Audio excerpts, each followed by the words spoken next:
From ghoulies and ghosties. From ghoulies and ghosties. And long-leggedy beasties. And long-leggedy beasties. And things that go bump in the night. Good Lord! Deliver us. Deliver us.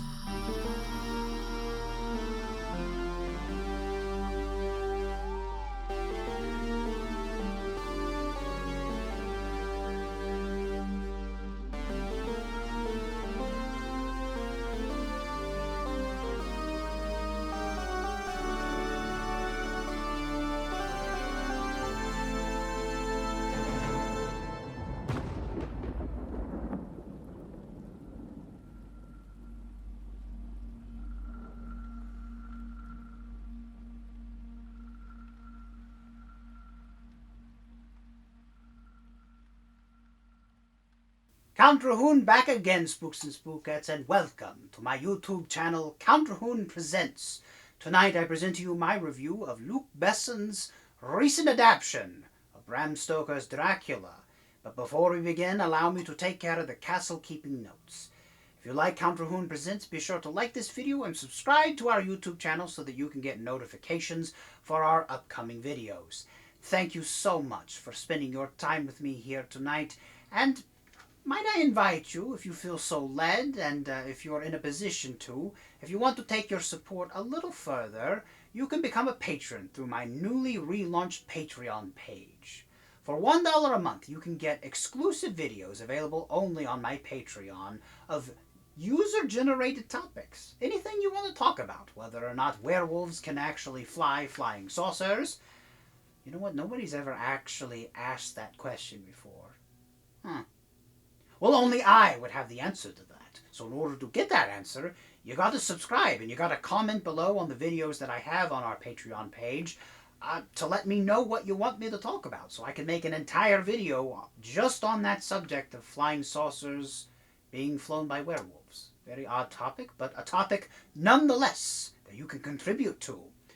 For $5 a month, you get the exclusive videos on Patreon, plus exclusive access to my private Discord server, and you will have your name in the credits of every video that I do once you subscribe to that tier level. And now that that's out of the way, let's get into the heart of the matter, and hopefully you won't feel the need to drive a stake through it. I did kind of want a stake driven through me after I got done with this movie. So to me, the worst movies that are made are films that actually have a lot of potential to it, but there is failure in the execution of the vision. I feel like that describes Luc Besson's Dracula to a T. There were things about the movie that I liked, that I really did. I'm not going to go into a summary of the plot. It's more or less beat for beat every Dracula movie you've ever seen, with a few exceptions, like the Van Helsing character is not called Van Helsing. He's played by Christoph Waltz. Mina's in it, Jonathan Harker's in it. There's not exactly a Renfield character, per se, although in this movie it seems that Luc Besson sort of consolidated the Renfield character with the Lucy character. She's a vampire.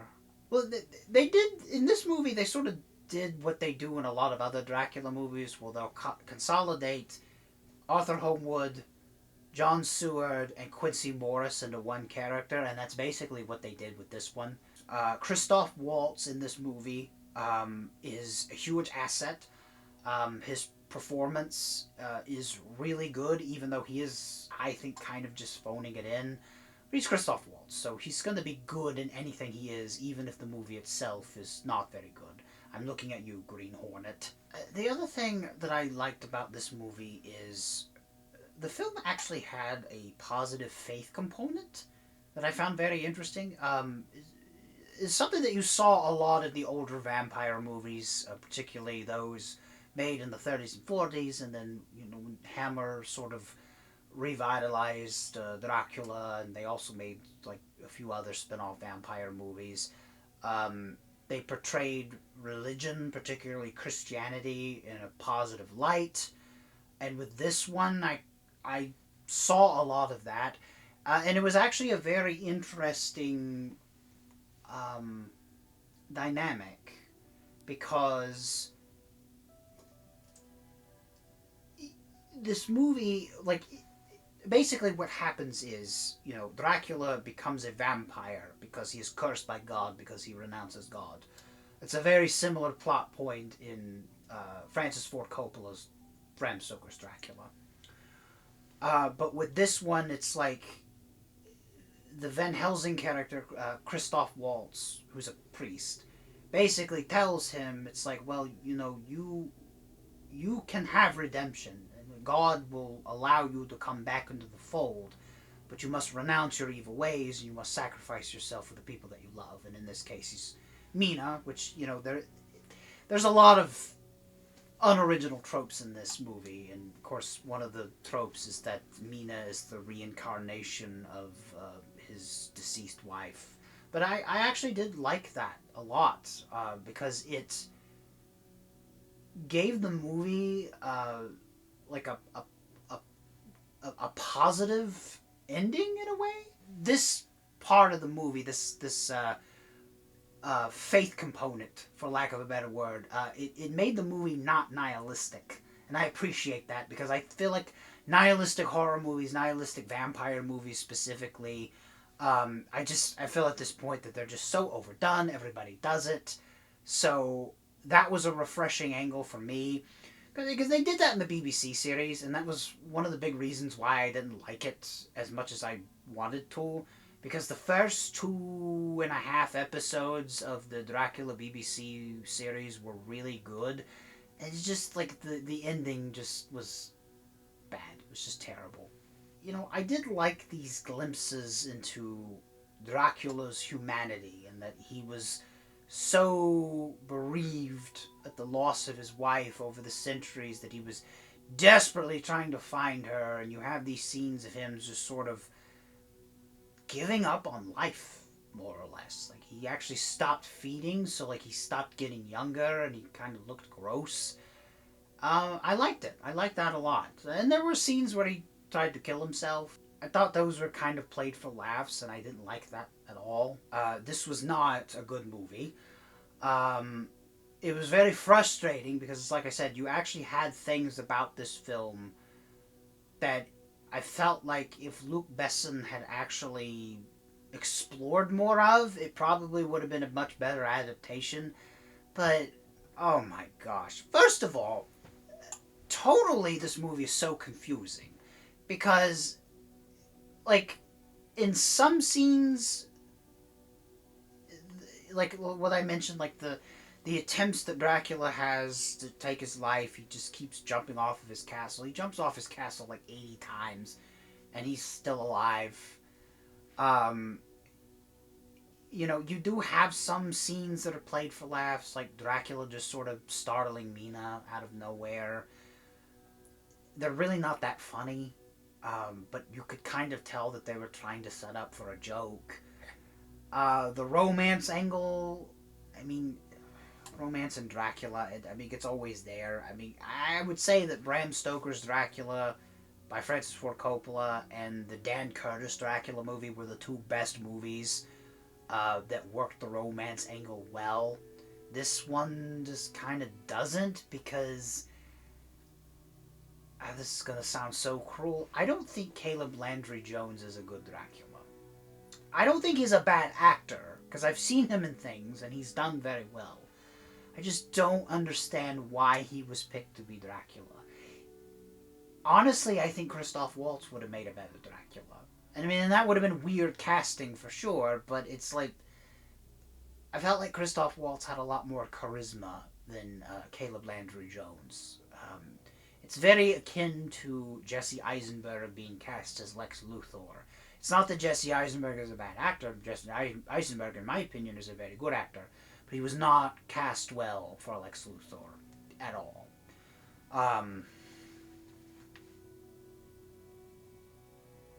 When I say it was slapdash together, so you have all of these tones that are sort of conflicting. You know, you have the poor attempt at humor, you have some of these horror aspects, and then you kind of have sort of this glam rock thing. You see it in like the montage of Dracula through the ages looking for Mina. It's like him at the court in Versailles, and then him in like the Renaissance period, and it's like these highly stylized dance sequences that are actually very confined, because I think this movie was shot on a low budget, so there's no gravitas to these dance sequences at all, and I just feel like that just makes the whole movie kind of awkward and cringy.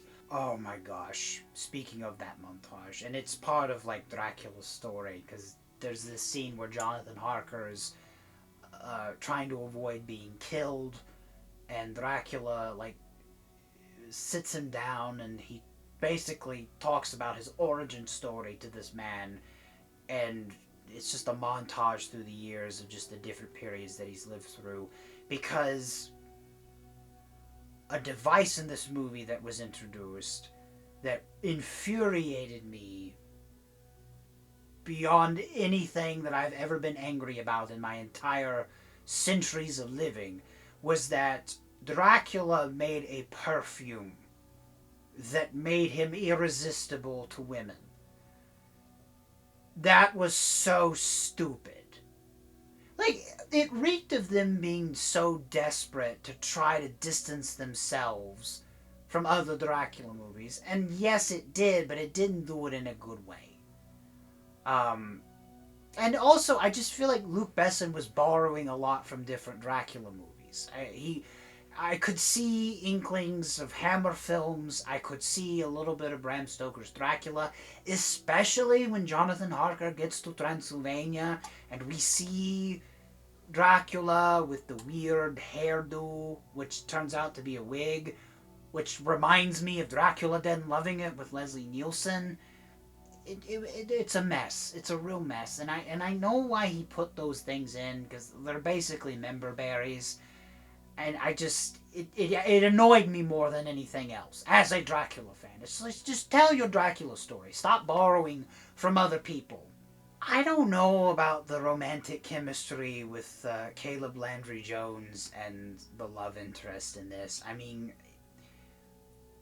you know, the love sequences are sexy enough, I guess, but we don't really get to see a lot, because it's a lot of tight shots, and it's mostly, you know, like them making out and necking, and making out the neck is what I mean, and, you know, some gyrations here and there, but like there's no nudity, there's no sex per se in this.